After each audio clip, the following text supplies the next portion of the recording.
Yeah, I'll react to that, sure. Ryan. Hey guys, original link to the video from Ryan Shirley, top of the description as always. Love this channel. Preemptive like. So we're doing top 20 Spain video. I saw a few days ago the Portugal. I think it was top 15 or top 20. One of the better ones I've seen, I think, from Ryan Shirley's videos, especially the Azores. And I just thought, I did Portugal, I should do Spain. So that's what I searched up. What's up, guys? My name is Ryan, and I spent the last few years exploring the wonderful country of Spain, and I want to show you my favorite places. So here's my Spain top 20. That's so nuts. So here's my... I'm already pausing. Sorry. But so one side of the island is shielded from the wind by these mountains, and so this side gets all of the snow. Spain top... Or all of the snow. Jesus Christ. 20. Not snow. Clouds. My bad. Spain has to be one of my all-time favorite countries. It's home to some of the world's most stunning landscapes, intriguing history, and pure Mediterranean vibes. I've been to Spain 3 times now, and I just can't get enough of this country. Let's start this video off at possibly my favorite island in the world, Mallorca.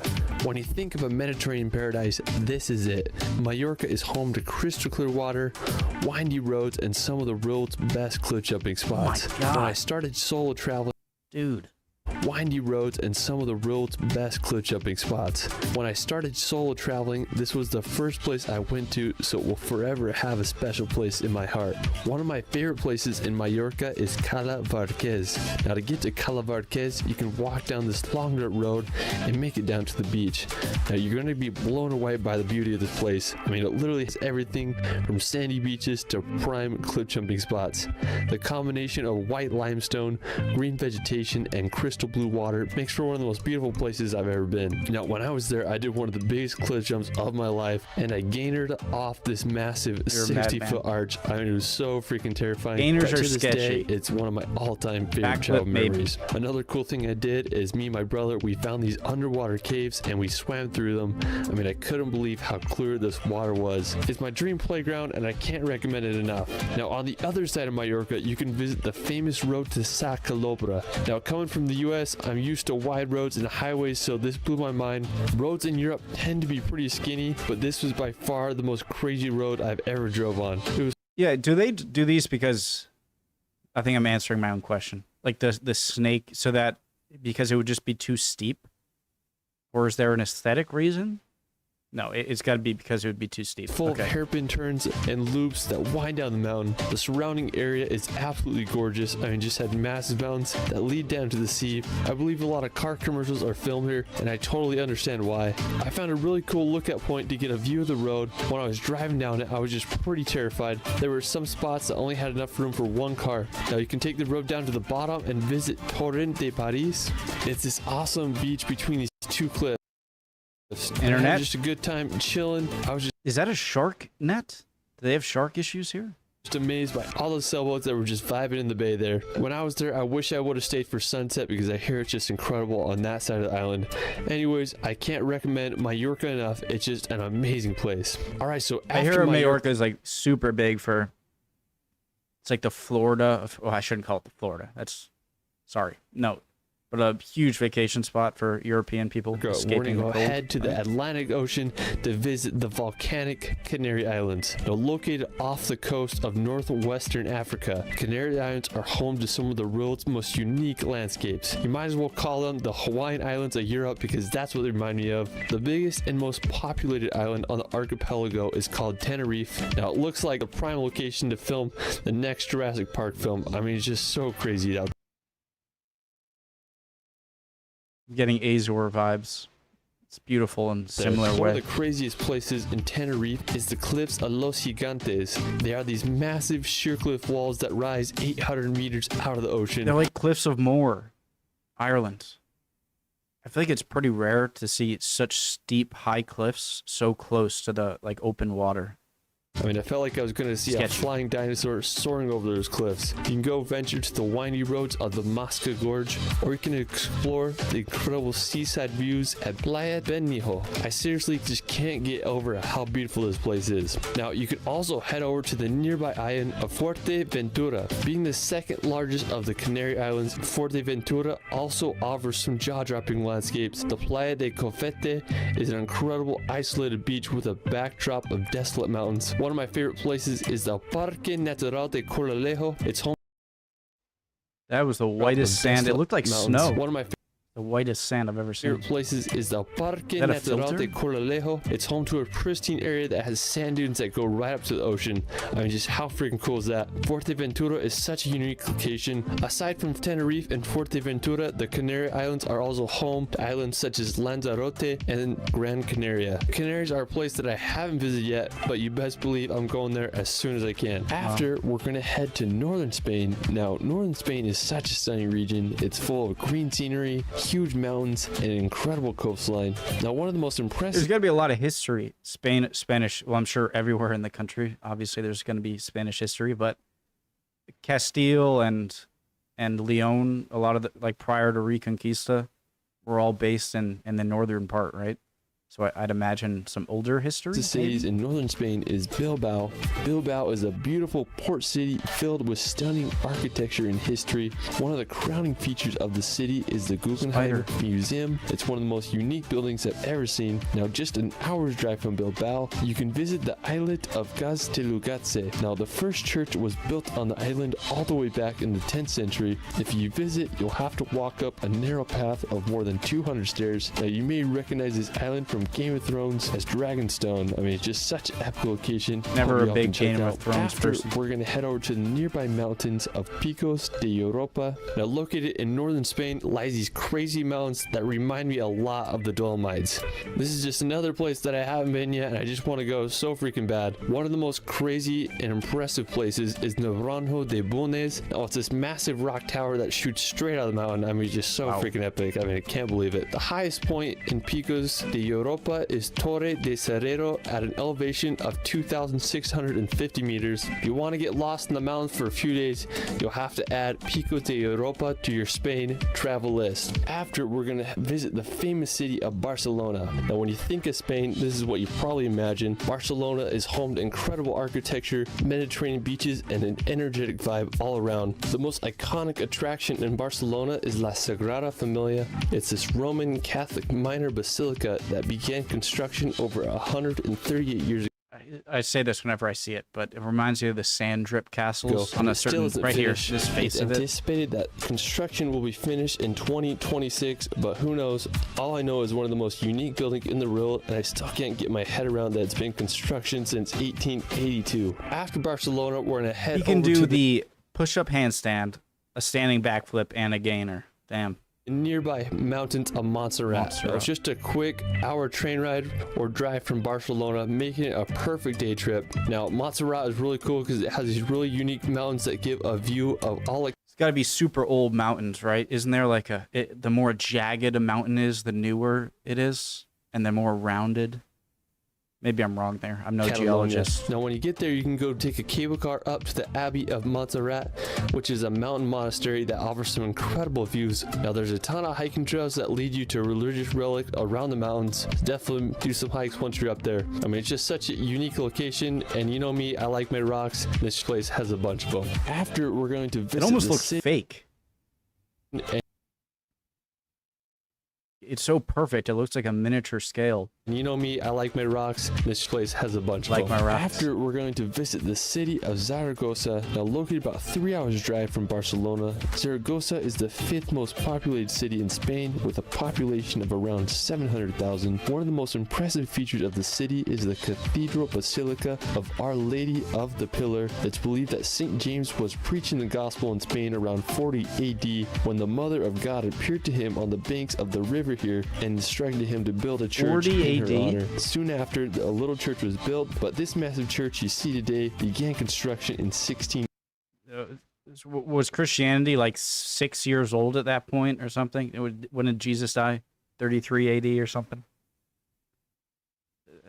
Early game. One. It took nearly 300 years to finish. I mean, I just can't believe how massive it is. Now, while we're still on the topic of St. James, we're going to head to northwestern Spain to visit Santiago de I love the Compostela. orange now, what's really cool rooftops. about the city is it's the location of the shrine of the apostle St. James. Now, since the 9th century, there has been a Catholic pilgrimage route named the Camino de Santiago, or in English, the Way of St. James. During the Middle Ages, it was one of the most important Christian pilgrimages to do. The beginning of the pilgrimage begins at one's home and ends at the shrine. The route passes through some stunning towns such as Logrono or Astorga. A lot of people will Nice walk grass. it, or you can also cycle it. I mean, it would just be such a fun trek to make one day. Now, afterwards, we're going to head over to the capital of Spain, Madrid. buildings. Now, located in the center of the country, Madrid is a beautiful modern city. The Plaza Mayor is a great place to visit and experience the heart of Madrid. The Royal Palace is another incredible spot. It's the I say this all the time, but I love the open squares that so many European cities have,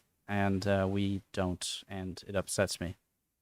If we did have these, we'd create like a bunch of streets for cars. place to visit and experience the heart of Madrid. No. The Royal Palace is another incredible spot. It's the official residence of the Spanish royal family, and it's the biggest palace in all of Europe. I just can't believe how big it is. After Madrid, we're going Bigger to than head Buckingham? over to visit the nearby Alcázar de Segovia. Now, located in central Spain, about an hour's drive from Madrid, I have to say this is one of Spain's most dramatic castles. It has a very distinct shape that resembles the bow of a ship. The castle was built in the 12th century as a fortress, but served as a royal palace, prison, and military academy throughout the years. Today, it's a museum and one of Spain's Perfect. most unique castles. Okay, that's where I want to go. It's a castle and a After museum. exploring the castle, we're going to visit nearby Toledo, located about 70 kilometers south of Madrid. Toledo is a stunning ancient city, perfectly placed on a hill. It's known as the city of three cultures due to its influences from Christians, Muslims, and Jews. The history of Toledo is fascinating and Is that a street? Oh my god. influences from Christians, Muslims, It and is, Jews. I The think. history of Toledo is fascinating and complex. It was taken over by the Moors for several centuries until it was conquered in the 11th century by the Castilians. Today, the city has a population around 80,000. One of the most impressive is the Alcázar de Toledo. It was once used as a Roman palace, and then it was eventually restored in the 16th century. Another amazing city in Looks sort of like the Tower of London, but like a It's bigger used as a Roman version. palace, and then it was eventually restored in the 16th century. Another amazing city in Spain is Cordoba. It's home to more World Heritage sites than anywhere in the world, with 4. One of the coolest features of the city is the Mosque Cathedral of Cordoba. It's regarded as the most accomplished monument of Moorish architecture. It was finished in 746 AD, and it was converted to a Christian church in the 6th. Yeah, I'm assuming you'd see more Islamic and Moorish, inspired or architecture history the more south you go in Spain. 16th Makes century. sense. Another one of my favorite cities in Spain is Ronda. It's just a 2 hours drive from Cordoba, and it's home to one of the most scenic bridges I've ever seen, called Puente Nuevo. It was built in the 18th century to cross the El Tajo Gorge. It stands 120 meters over the canyon not floor. gain her I just over can't that. get over the architecture of the arches. What a beautiful spot. Now, from Ronda, we're going It was so easy for me to switch on this. Is like the amount of places where they have identical color rooftops and just identical kind of colors on buildings. At first I'm like, oh, it'd be nice if there was some variety, but it just looks so beautiful. I love it.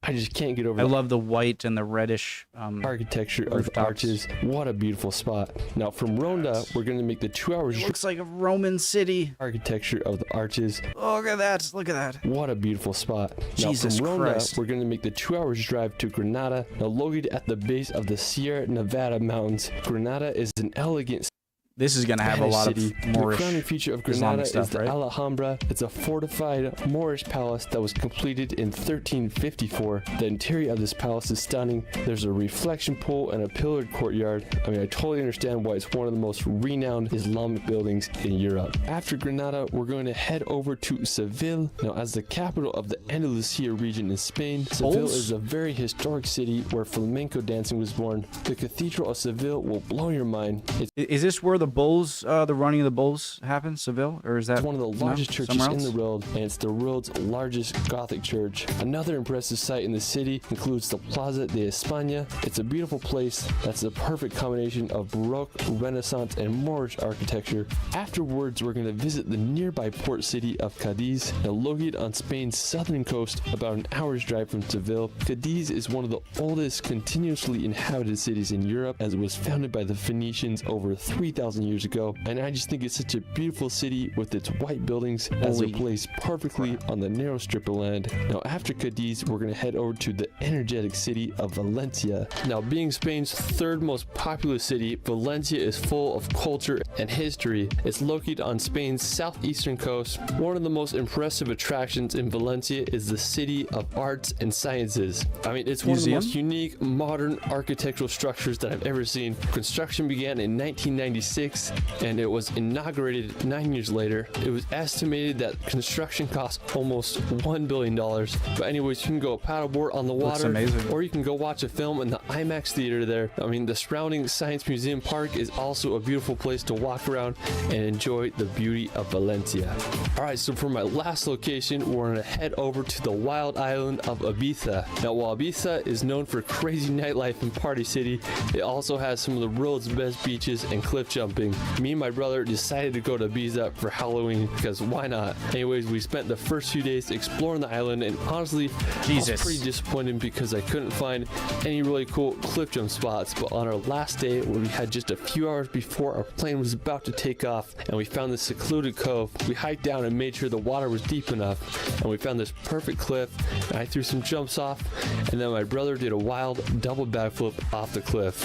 One of my favorite places on Ibiza is this island called Isla de Esvedra. It's this rugged, uninhabited island that shoots over 400 meters straight out of the ocean. Now, there's a lot of myths and legends about Esvedra, and some claim that it's the third most magnetic place in the world. I'm not sure if that's true. I just know that it's one of the most beautiful islands I've ever seen. You can rent a boat and go cruise around the island looking for some epic cliff jump spots, or just enjoy the beauty of this limestone island. Next time I'm in Ibiza, I'm going to make sure to go check out Esvedra and see if the myths and legends are true. Whether you want to go to Ibiza for cliff jumping or just partying with Kaigo, it's one of the most entertaining places to visit. Well, that is it for my Spain top 20. Let me know where your favorite place is in Spain in the comments below. I also started a relaxation channel where I post hour-long films with calming music to bring some peace and nature in your life. I'll be releasing a relaxation film on Spain very soon. You can find me on TikTok and Instagram at shirley.films. It's Ryan, and we will see you later.